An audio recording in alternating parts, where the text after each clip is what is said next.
परिचय। हे नेहा, तुम्हारी नाक को क्या हुआ? मुझे जुकाम और खांसी है। मुझे लगता है कि तुम अक्सर सामान्य जुकाम से पीड़ित हो जाती हो। हाँ, लगभग हर 2 महीने में जुकाम से पीड़ित किसी व्यक्ति की समीपता से मुझे तुरंत जुकाम हो जाता है। यदि तुम्हें इतनी आसानी से संक्रमण हो जाता है तो इसका अर्थ है कि तुम्हारी प्रतिरक्षी क्षमता बहुत कमजोर है। सच में? तो मुझे क्या करना चाहिए? तुम्हें ऐसा भोजन और दवाएं लेनी चाहिए जो संक्रमणों से सामना करने के लिए तुम्हारी प्रतिरक्षी क्षमता बढ़ाने में मदद करें। ठीक है।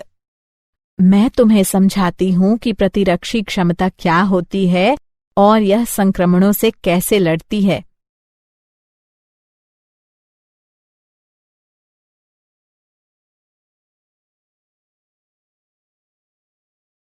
उद्देश्य।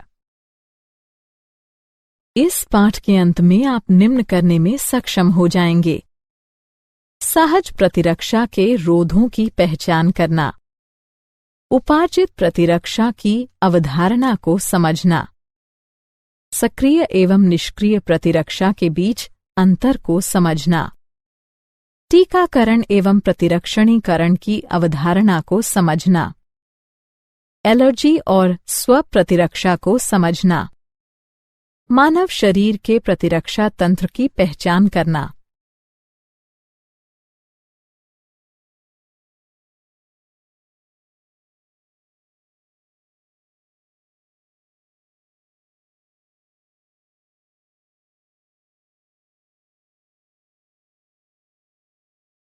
प्रतिरक्षा।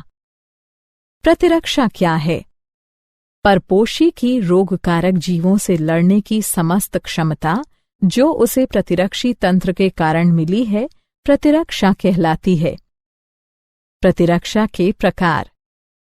प्रतिरक्षा 2 प्रकार की होती है, सहज प्रतिरक्षा और उपार्जित प्रतिरक्षा। सहज प्रतिरक्षा।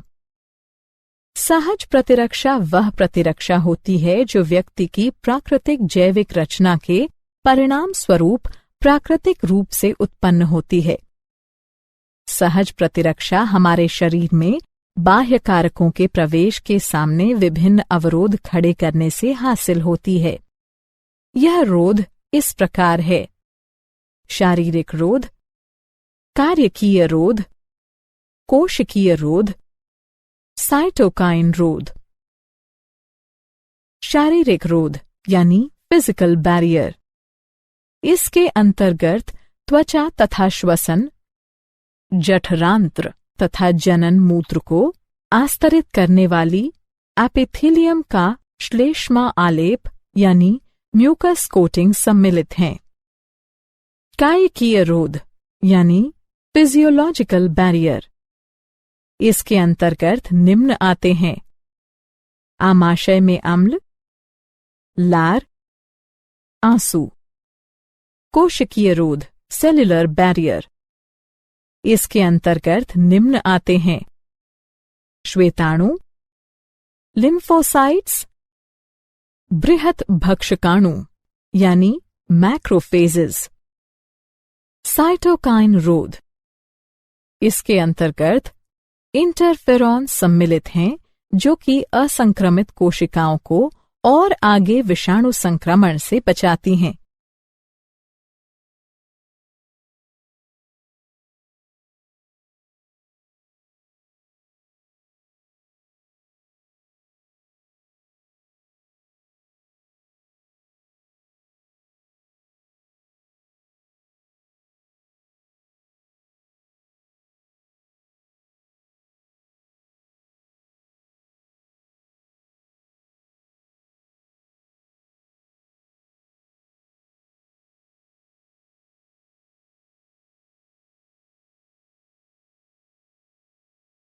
उपार्जित प्रतिरक्षा। उपार्जित प्रतिरक्षा यह प्रतिरक्षा होती है जो रोगजनक के संपर्क में आने पर रोग प्रतिकारक यानी एंटीबॉडी के विकास द्वारा प्राप्त की जाती है। जब हमारे शरीर का पहली बार किसी रोगजनक से सामना होता है तो एक निम्न तीव्रता की प्राथमिक अनुक्रिया होती है। हालांकि बाद में उसी रोगजनक से सामना होने पर बहुत ही उच्च तीव्रता की अनुक्रिया होती है। यह अनुक्रियाएं विशेष प्रकार के लसिकाणुओं की सहायता से की जाती हैं। बी लसिकाणु, टी लसिकाणु। बी लसिकाणु ये रोगजनकों से लड़ने के लिए रक्त में प्रतिरक्षी यानी एंटीबॉडीज नामक प्रोटीन का निर्माण करती हैं। टी लसिकाणु, टी लसिकाणु प्रतिरक्षियों यानी एंटीबॉडीज के निर्माण में बी लसिकाणु की सहायता करती हैं।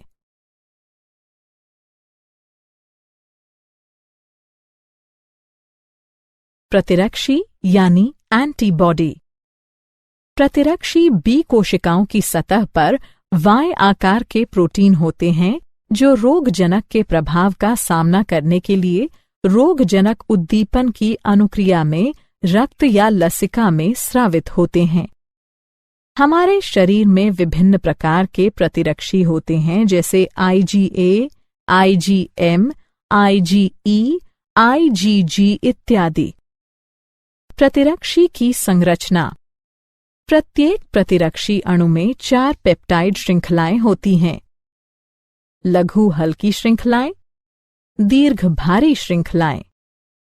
एक प्रतिरक्षी अणु H2L2 के रूप में दर्शाया जाता है।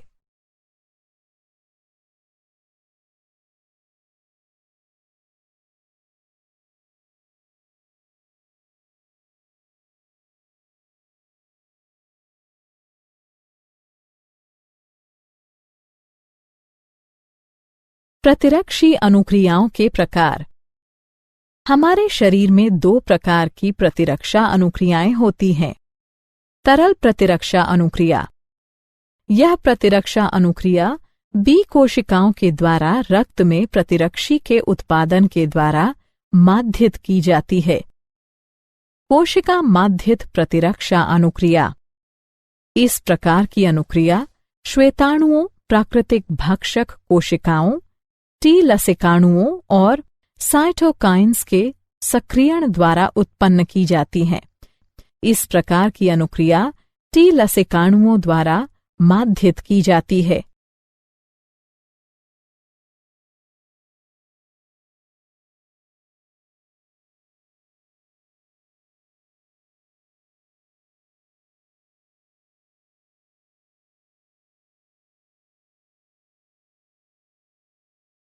उपार्जित प्रतिरक्षा के प्रकार। उपार्जित प्रतिरक्षा 2 प्रकार की होती है, सक्रिय प्रतिरक्षा और निष्क्रिय प्रतिरक्षा। सक्रिय प्रतिरक्षा यह एक प्रतिजन की अनुक्रिया में प्रतिरक्षी के उत्पन्न होने के परिणाम स्वरूप होती है। निष्क्रिय प्रतिरक्षा जब पहले से तैयार प्रतिरक्षी सीधे ही शरीर के बाह्य तत्वों से रक्षा के लिए दिए जाते हैं तो यह निष्क्रिय प्रतिरक्षा कहलाती है। सक्रिय और निष्क्रिय प्रतिरक्षा के उदाहरण। सक्रिय और निष्क्रिय प्रतिरक्षा को प्राकृतिक या कृत्रिम रूप में अर्जित किया जा सकता है।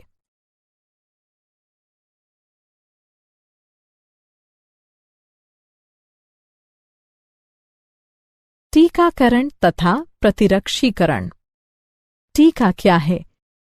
टीकाकरण दुर्बलीकृत या निष्क्रिय रोगजनक या रोगजनकों की संरचना के एक भाग का मिश्रण है जो रोगजनकों के विरुद्ध प्रतिरक्षी के उत्पादन को प्रेरित करता है, लेकिन गंभीर संक्रमण उत्पन्न करने में यह असमर्थ रहता है। टीकाकरण किसी विशिष्ट बीमारी को पुनः होने से रोकने के लिए टीका लगाना टीकाकरण कहलाता है। प्रतिरक्षीकरण प्रतिरक्षीकरण टीकों के प्रयोग के द्वारा प्रतिरक्षा प्रणाली को प्रेरित करके संवेदनशील मरीज को संचारी रोग से सुरक्षित करने की एक प्रक्रिया है। टीकाकरण तथा प्रतिरक्षीकरण। टीकाकरण और प्रतिरक्षीकरण की प्रक्रिया में निम्न चरण सम्मिलित होते हैं: रोगजनक या निष्क्रियत या दुर्बलीकृत रोगजनक के प्रतिजनी प्रोटीनों के विरचन को शरीर में प्रवेश कराया जाता है। परिणाम स्वरूप प्रतिजनों के विरुद्ध रोगजनी कारकों को निष्प्रभावी बनाने के लिए प्रतिरक्षी उत्पन्न किए जाते हैं।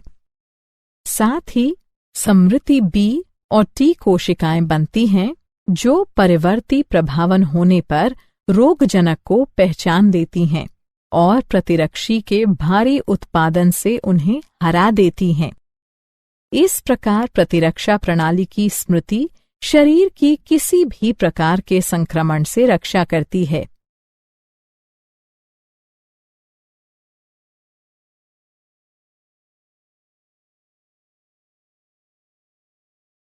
सक्रिय तथा निष्क्रिय प्रतिरक्षा। सक्रिय प्रतिरक्षा किसी प्रतिजन की उपस्थिति या किसी संक्रामक रोग के संपर्क में आने पर अनुक्रिया के रूप में प्रतिरक्षियों के विकास के परिणाम स्वरूप प्रतिरक्षीकरण, उदाहरण के लिए बीसीजी का टीका। निष्क्रिय प्रतिरक्षा यदि एक व्यक्ति किन्हीं घातक जीवाणुओं से संक्रमित होता है जिनमें शीघ्र प्रतिरक्षा की आवश्यकता होती है तो हमें सीधे ही प्रतिरक्षी या प्रतिआविष देने की आवश्यकता होती है। इस प्रकार का प्रतिरक्षीकरण निष्क्रिय प्रतिरक्षण कहलाता है। उदाहरण टिटनेस प्रतिआविष।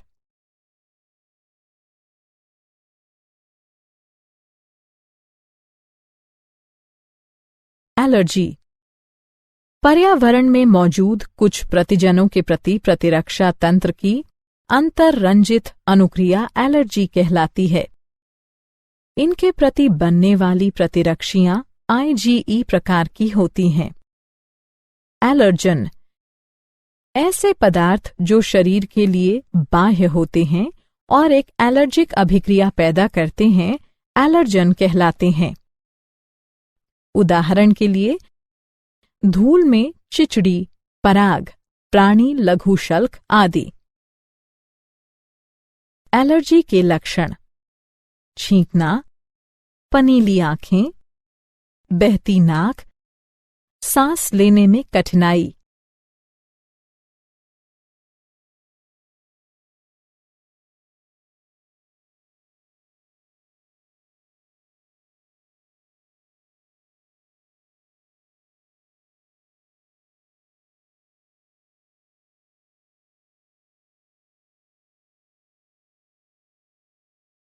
एलर्जी। एलर्जी के कारण जब एक व्यक्ति किसी एलर्जन के संपर्क में आता है तो IgE प्रतिरक्षी बनते हैं जो स्वयं को मास्ट कोशिकाओं से जोड़ लेते हैं। ऐसी मास्ट कोशिकाएं एलर्जन के संपर्क में आने पर हिस्टामिन तथा सेरोटोनिन जैसे रसायन निर्मोचित करती हैं जिससे एलर्जी होती है। एलर्जी का उपचार एंटीहिस्टामिन, एड्रेनलिन और स्टेरॉइड्स जैसी दवाओं के उपयोग द्वारा एलर्जी के लक्षण कम किए जा सकते हैं।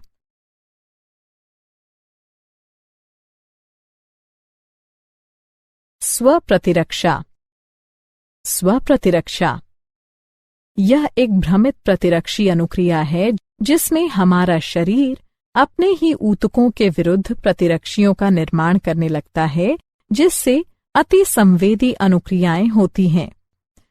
स्वप्रतिरक्षा रोग शरीर की अपनी कोशिकाओं और ऊतकों के प्रति प्रतिरक्षा तंत्र की असामान्य क्रियाविधि के कारण होने वाली कोई बीमारी या क्षति स्वप्रतिरक्षा बीमारी कहलाती है।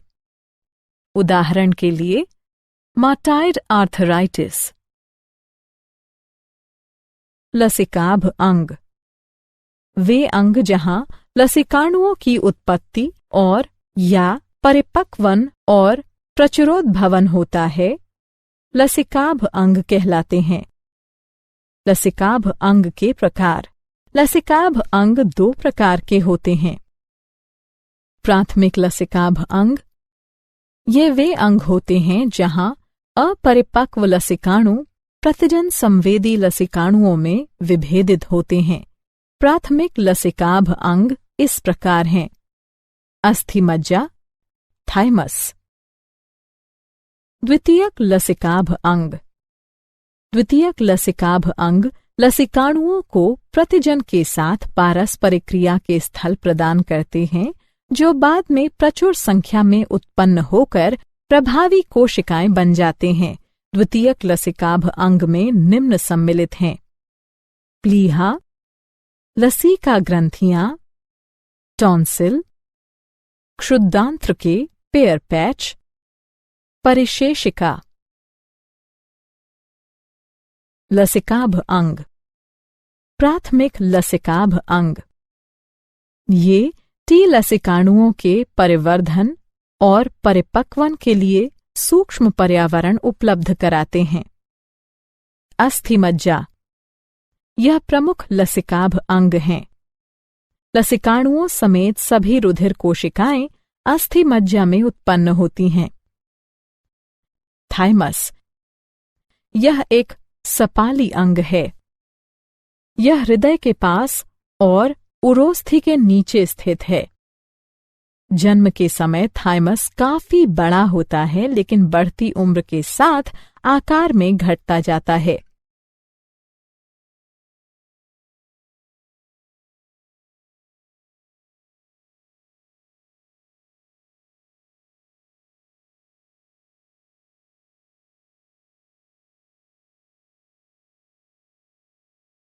लसिकाभ अंग। द्वितीयक लसिकाभ अंग। प्लीहा। यह सेन की आकृति का अंग है। इसमें लसिकाणु और भक्षकाणु होते हैं। यह रुधिर जनित सूक्ष्म जीवों को अवरुद्ध करके रुधिर निस्यंदक के रूप में कार्य करता है। लसिका ग्रंथियां। ये छोटी ठोस संरचनाएं होती हैं जो लसिका तंत्र पर भिन्न भिन्न स्थलों पर स्थित होती हैं। जो सूक्ष्म जीव या दूसरे प्रतिजन लसिका और ऊतक तरल में आ जाते हैं, वे उन्हें रोक लेती हैं। ये प्रतिजन वहां मौजूद लसिकाणुओं का सक्रियण प्रेरित करती हैं और प्रतिरक्षा अनुक्रिया के लिए उत्तरदायी हैं। मॉल्ट या श्लेष्म संबद्ध लसिकाभ ऊतक। यह मानव शरीर के लसिकाभ ऊतक का लाभ 50% है। यह प्रमुख पथों जैसे श्वसन, पाचन और जनन मूत्र पथ के आस्तरों के भीतर स्थित। क्या आप जानते हैं? पॉलीऑर्थराइटिस, मल्टीपल स्क्लेरोसिस, जार्गन सिंड्रोम इत्यादि स्वप्रतिरक्षा रोगों के उपचार हेतु सूक्ष्म गोलियों या गुटिकाओं के रूप में डायलिकल फ्यूमारेट का उपयोग साइक्लोस्पोरिन के संयोजन में किया जा सकता है। सारांश। आइए हमने जो कुछ सीखा है उसे संक्षेप में दोहराएं। परपोषी की रोगकारक जीवों से लड़ने की समस्त क्षमता जो उसे प्रतिरक्षी तंत्र के कारण मिली है, प्रतिरक्षा कहलाती है। प्रतिरक्षा 2 प्रकार की होती है, सहज और उपार्जित। सहज प्रतिरक्षा शारीरिक, कार्यकीय, कोशिकीय और साइटोकाइन रोध बनाती है। बी और टी लसिकाणु शरीर को उपार्जित प्रतिरक्षा प्रदान करते हैं। यह सक्रिय या निष्क्रिय प्रतिरक्षा हो सकती है। किसी विशिष्ट बीमारी को होने से रोकने के लिए टीका लगाना टीकाकरण कहलाता है। पर्यावरण में मौजूद कुछ प्रतिजनों के प्रति प्रतिरक्षा तंत्र की अतिरंजित अनुक्रिया एलर्जी कहलाती है। शरीर की अपनी कोशिकाओं और ऊतकों के प्रति प्रतिरक्षा तंत्र की असामान्य क्रियाविधि के कारण होने वाली कोई बीमारी या क्षति स्वप्रतिरक्षा बीमारी कहलाती है। वे अंग जहां लसिकाणुओं की उत्पत्ति और या परिपक्वन और प्रचुरोद्भवन होता है, लसिकाभ अंग कहलाते हैं। वे प्राथमिक यानी अस्थि और थाइमस या द्वितीयक जैसे प्लीहा, लसिका ग्रंथियां आदि हो सकती हैं।